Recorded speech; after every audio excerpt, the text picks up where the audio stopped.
Hello everyone, I hope you all are well. Welcome back again बेटा। आज हम discuss करेंगे आपकी एक्सरसाइज 5.1 डिस्कस करने से पहले जो 5.1 का बेसिक है सिर्फ वो डिस्कस करेंगे। 5.2 जब स्टार्ट करेंगे 5.2 का बेसिक डिस्कस करेंगे, क्योंकि अगर मैं साथ में एकदम से सारा बता दूंगी तो कन्फ्यूज़न क्रिएट हो जाएगी। तो मैं पहले कर रही हूँ 5.1 के पहले जो भी है वो पार्ट मैं आपसे डिस्कस कर रही हूँ। ध्यान से देखना बेटा। क्या दिया हुआ है इसमें, जो आपका लाइन सेगमेंट है उनकी कंपैरिजन यानी कि आपको ये बताना है कौन सा लाइन सेगमेंट बड़ा है, कौन सा लाइन सेगमेंट छोटा है। ठीक है, उसके 3 मेथड्स होते हैं। उसके क्या होते हैं बेटा? 3 मेथड्स कौन कौन से होते हैं? देखो बेटा, first method is by observation, यानी कि बस आपने देखा। फॉर एग्जांपल आपके पास एक लाइन सेगमेंट है ए बी। लाइन सेगमेंट क्या होता है बेटा? जिसके एंड पॉइंट आपको क्या हो पता हो। ठीक है, यहाँ पे आपने कुछ दूसरा लाइन सेगमेंट दिया जिसका नाम था सी डी। ये तो है ए बी लाइन सेगमेंट, ये है आपका सी डी लाइन सेगमेंट। ठीक है, तो उसने बोला बाय ऑब्जर्वेशन। ऑब्जर्वेशन का मतलब क्या है? मैंने बस देखा और बता दिया इट इज़ ग्रेटर और इट इज़ स्मॉलर। तो जैसे ही मैंने इन दोनों को देखा, देखते ही मेरे को क्या पता चल गया? That A B is greater than C D. A B की लेंथ जो है वो सी डी से क्या होगी? ग्रेटर। तो ये तो होता है बेटा कंपैरिजन मेथड, ये तो होता है बाय ऑब्जर्वेशन। ये कंपैरिजन क्या है? बस मैंने देखा और बता दिया कि इट इज़ बिगर और इट इज़ स्मॉलर।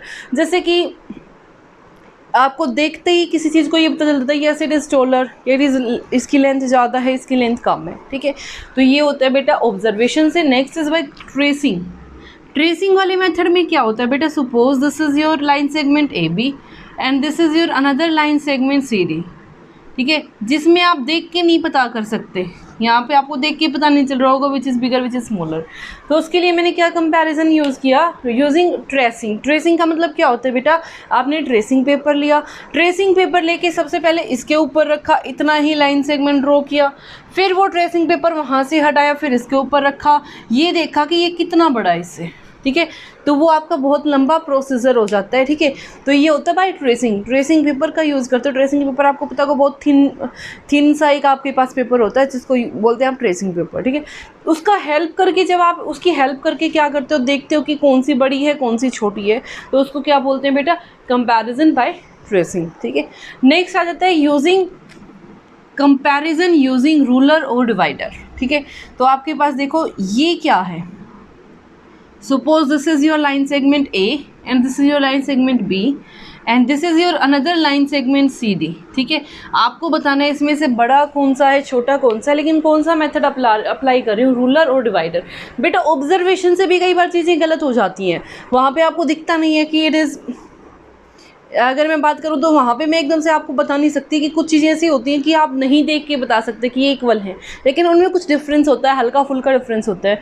तो वहाँ पे भी एक्यूरेसी नहीं आती। वहाँ पे जब बहुत ज़्यादा डिफरेंस होगा ना, तब एकदम से आप बता दो कि बाय सीइंग कि it is longer than this. ठीक है, लेकिन ट्रेसिंग में क्या होगा बेटा? बहुत लंबा मेथड हो जाता है और एक्यूरेसी के चांस, अगर आपका पेपर हिल गया, इन केस अगर आपका पेपर हिल गया तो भी आपका गलत होने के चांसेस हो जाते हैं। अब आज नेक्स्ट मेथड क्या है? By tracing. ये यूजिंग रूलर और डिवाइडर। रूलर और डिवाइडर में क्या डिफरेंस होता है बेटा? ध्यान से देखो, आप अपनी तरफ से रूलर लोगे, मतलब कंपास लोगे, रूलर यानी कि स्केल, ठीक है, और डिवाइडर यानी कि आपको पता ही, ठीक है, उसको लोगे। जब आपने क्या किया, एक कंपास की एक निब को, एक नोक को यहाँ रखा, दूसरी को वहाँ तक ले गए, ओपन किया इतना कंपास। ठीक है, इतना कंपास ओपन करके, ठीक है, इतना कंपास ओपन करके फिर वही सेम कंपास इसकी एक निब पे रखा, उसकी। अगर ये दोनों इक्वल आ रहे हैं तो यस दे आर इक्वल। अगर लेस आ रहा है तो आपको पता चल जाएगा कि हाँ उसकी निब ज़्यादा है या उसका नोक ज़्यादा है। दूसरी बात क्या कर सकते हो? यहाँ से डिवाइडर यानी कि स्केल रख के आप मेजर कर सकते हो। ठीक है, स्केल रख के कि इसकी लेंथ कितनी है, स्केल रख के इसकी लेंथ कितनी है, तो उससे भी आपका ये काम ईजी हो जाएगा। फॉर एग्ज़ाम्पल जैसे आपने रखा यहाँ पे, यहाँ से रखा, कंपास ओपन किया, इतना आपका आ गया। ठीक है, आपने यही कंपास एज इट इज़ उठा के जो आपका स्केल है, स्केल पे आपने रखा, 0 से शुरू होके यहाँ तक पहुँच गया 5 तक। ठीक है, ये आपका स्केल यानी कि इसकी लेंथ आ गई 5 सेंटीमीटर, आपने मेज़र कर लिया। In same way compass open किया, स्केल पे मेज़र किया, मान लो इसके आगे 4 सेंटीमीटर। तो इसमें एक्यूरेसी के चांसेस ज़्यादा होते हैं as comparison to further methods जो आपने पहले डिस्कस किए उन वाले मेथड से। रीज़न बेटा, आप क्या कर रहे हो? एग्जैक्ट ले रहे हो कि ये इतने सेंटीमीटर जा रही है, ये इतने सेंटीमीटर जा रही है। एक्यूरेसी का मतलब क्या, आपका रिजल्ट ठीक होने के चांसेस। ऑब्जर्वेशन से क्या देख के आप बता सकते हो it is 5 centimetre, it is 4 centimetre, it is 4.2 centimetre, नहीं होगा, वहाँ पे कन्फ्यूज़न क्रिएट होगी। तो बाय ऑब्जर्वेशन कभी भी आप एक्यूरेट रिजल्ट नहीं निकाल सकते। ट्रेसिंग की बात करूं तो ट्रेसिंग में बहुत लंबा प्रोसीजर हो जाता है। आप क्या करोगे, पहले उसको ट्रेस करोगे, ट्रेस करके दूसरे के ऊपर रखोगे, उसको कॉपी करोगे, देखोगे कितना बड़ा है कितना छोटा है, तो वहाँ पे भी एक्यूरेसी के चांसेस नहीं होते। एक्यूरेसी का मतलब आपका रिजल्ट ठीक से नहीं आ पाता कि ये इतने सेंटीमीटर बड़ा है या ऐसा। सबसे बेस्ट मेथड जो होता है वो कौन सा होता है, रूलर और डिवाइडर। ठीक है, रूलर और डिवाइडर के थ्रू आप एक्यूरेसी के चांसेस, यानी कि जो आपका आंसर है वो एक्यूरेट आने के चांसेस बहुत ज़्यादा हो जाते हैं। ठीक है, तो ये था बेटा आपका बहुत बेसिक जो इसमें था। अब आ जाते हैं आपके एक्सरसाइज पे। ठीक है, 5.1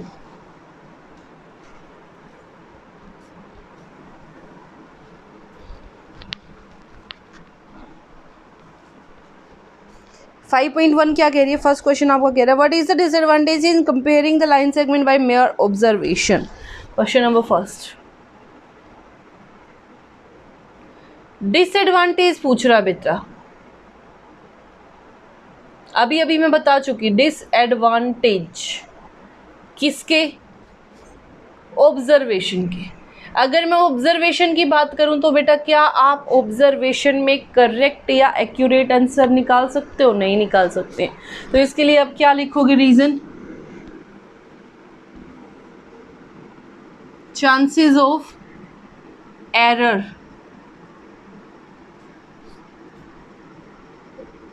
इज मोर। ठीक है, रीज़न एक्यूरेट आंसर नहीं आ पाता। ठीक है, तो इससे ज़्यादा आपको लिखने की ज़रूरत नहीं। इससे ज़्यादा अगर आप लिखना चाहो तो डायरेक्ट लिख सकते हो chances of errors are more. इससे ज़्यादा अगर लिखोगे तो बेटा डायरेक्ट लिखोगे chances of errors are more. Reason क्या है, रीज़न क्या है, ड्यू टू इम्प्रॉपर व्यूइंग। कई बार कोई साइड से देखते हैं, कोई कहीं से देखता है। ठीक है, तो इसका क्या हो जाएगा, chances of errors are more. ठीक है, नेक्स्ट आ जाओ, नेक्स्ट क्वेश्चन क्या कह रहा है, why is better to use a divider than a ruler and what measuring of length of a line segment. ठीक है, सेकेंड क्वेश्चन आपको क्या कह रहा है, देखो बेटा,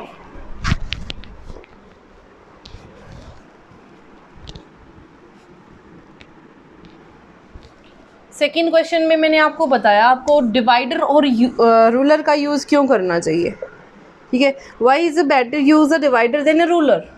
रूलर से डिवाइडर का यूज़ बेटर क्यों है, रूलर से डिवाइडर का यूज़ बेटर क्यों है, while measuring the length of a line segment. अगर मैं बात करूँ this is your line segment, और इस लाइन सेगमेंट के लिए आपको रूलर यूज़ करना है डिवाइडर, तो आप क्या यूज़ प्रेफर करोगे, डिवाइडर। रीज़न आप इस पर रख के डायरेक्ट रिजल्ट निकाल सकते हो, आपको हेडेक की ज़्यादा ज़रूरत नहीं है। ठीक है, तो यहाँ से बेटा अगर मैं बात करूँ तो सबसे बेस्ट होता है डिवाइडर। रीज़न क्या है, एक्यूरेसी के लिए। ठीक है, रीज़न फॉर एक्यूरेसी। एक्यूरेसी का मतलब मैंने आपको बताया क्या होता है, एग्जैक्ट रिजल्ट के लिए। एक्यूरेसी यानी कि एग्जैक्ट रिजल्ट।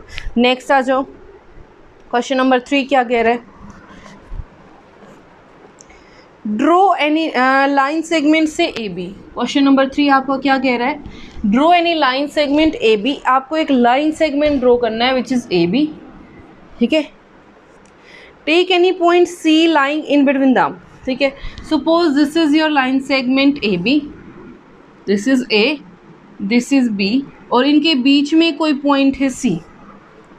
ठीक है, then we have to measure the length of AB and BC। ठीक है, हमें किस किस की लेंथ मेजर करनी है, AB की, BC की और CB की। ठीक है, फिर उसने बोला is AB is equal to AC plus CB। ठीक है, अगर बेटा वो पूछ रहा है इज, ठीक है, सबसे पहले मैंने ये वाला लाइन सेगमेंट ड्रॉ किया, सपोज दिस इज 8 सेंटीमीटर। ठीक ठीक है, मैं नहीं माना, आपको जो भी दिख रहा है आप अगर किसी भी पॉइंट पे उनके बीच में कहीं पे भी ले सकते हो, ज़रूरी नहीं है एग्जैक्ट बीच में होगा। तो मैंने यहाँ पॉइंट मेज़र किया, suppose A C is equal to 5 centimetre, B C is equal to 3 centimetre, total 8 है तो बेटा इतना ही तो होगा, इससे ज़्यादा तो नहीं होगा। ठीक है, तो देखो बेटा इसने क्या बोला, इज़ क्या A B is equal to A C plus C B, put करके देखो ए बी कितना है 8 centimetre, 8 is equal to A C is equal to 5 centimetre plus C B is equal to 3 centimetre. तो बेटा 8 is equal to 5 plus 3 8, दोनों equal आ गए, तो क्या लिख दोगे, yes A B is equal to A C plus C B. ठीक है, क्वेश्चन आपका यहीं तक था। नेक्स्ट आते हैं आपके क्वेश्चन नंबर 4 पे।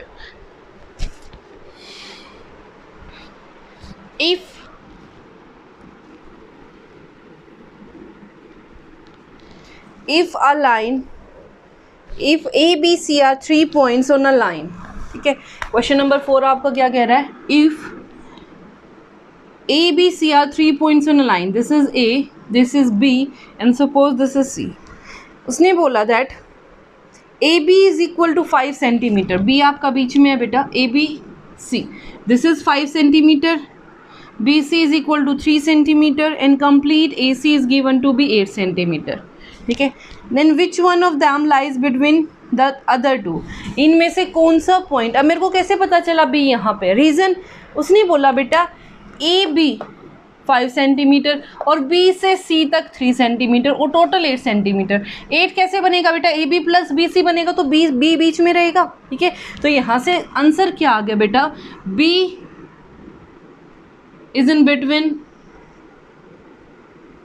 Of A and C. ठीक है, बी आपका बिटवीन है किसके, ए और सी के। नेक्स्ट आ जाओ बेटा,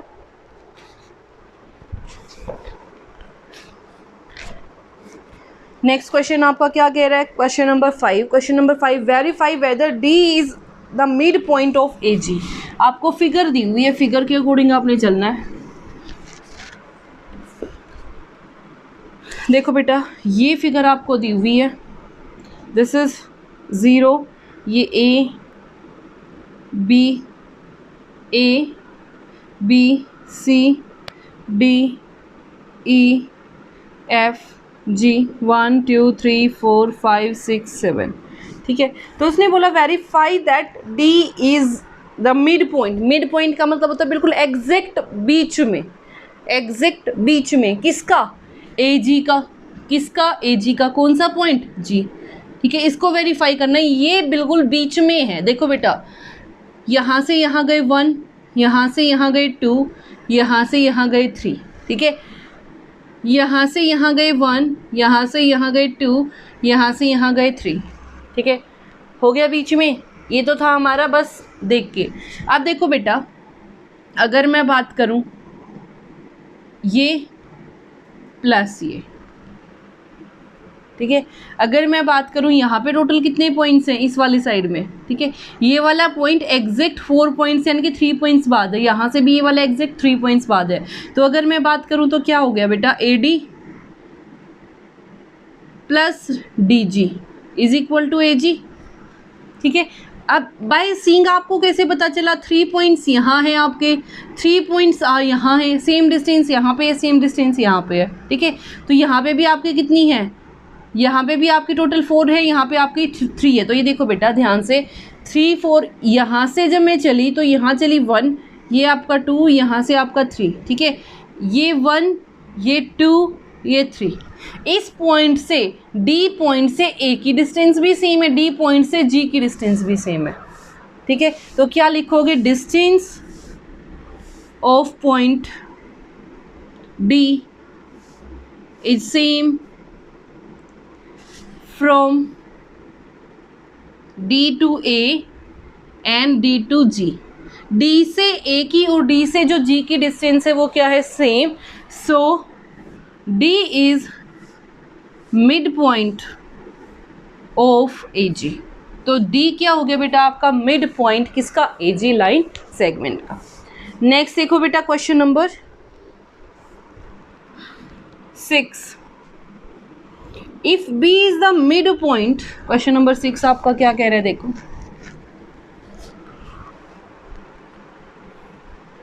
if B is the mid point of A C, this is your line A C, और बी इसका क्या है बेटा, मिड पॉइंट। मिड पॉइंट है तो क्या मतलब है, ए बी की लेंथ इक्वल होगी बी सी की लेंथ के, यानी कि A B is equal to B C आपको दिया हुआ है, इट इज़ गिवन। ये क्या है, गिवन। मिड पॉइंट का मतलब क्या है, that A B is equal to B C. ठीक है, नेक्स्ट उसने बोला and C is the mid point of B D. D मेरे पास यहाँ पे कोई पॉइंट है, दिस इज डी। ठीक है, तो उसने बोला जो C है वो मिड पॉइंट है BD का, यानी कि ये वाली डिस्टेंस और ये वाली डिस्टेंस क्या है, इक्वल, यानी कि BC is equal to CD। ये भी क्या है, गिवन। मिड पॉइंट का मतलब ही क्या होता है, वहाँ से इक्वल डिस्टेंस होगी, इस साइड भी और उस साइड भी। ठीक है, तो देखो बेटा यहाँ से अगर मैं बात करूँ दोनों किसके इक्वल आ रहे हैं, सेम चीज़ के, तो बेटा दोनों की एक साइड इक्वल है तो बाकी साइड भी क्या होंगे, इक्वल। तो यहाँ से आपका क्या आ जाएगा, so AB is also equal to CD। ठीक है, तो ये था बेटा आपका क्वेश्चन नंबर 6। अब आ जाओ क्वेश्चन नंबर 7 पे।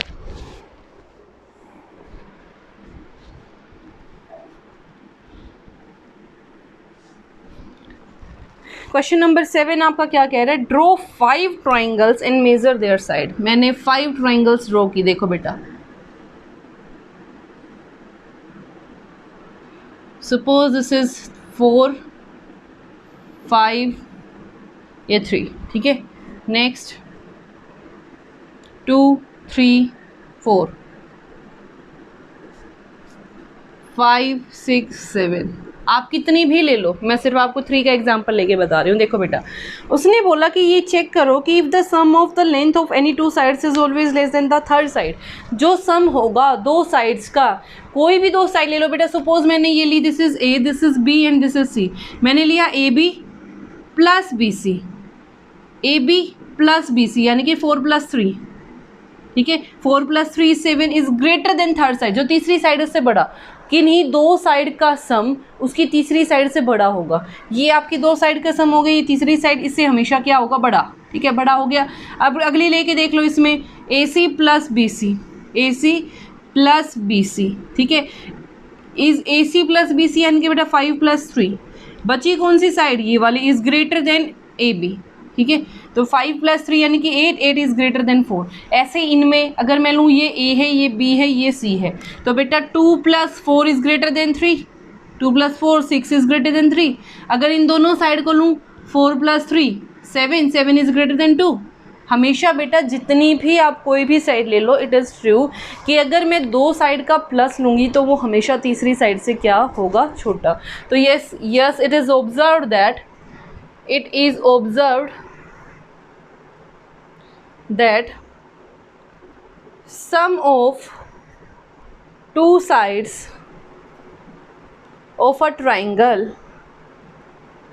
is always greater than its third side। ठीक है, यहाँ से हमने क्या चीज़ ऑब्जर्व की, मैं कितनी भी ट्रायंगल क्यों ना लूँ, उन ट्रायंगल्स में 2 साइड का सम हमेशा तीसरी से क्या होगा बेटा, ज़्यादा। ठीक है, तो ये थी आपकी complete exercise 5.1। I hope it is clear to everyone, and if you like it then please share it. Thank you so much.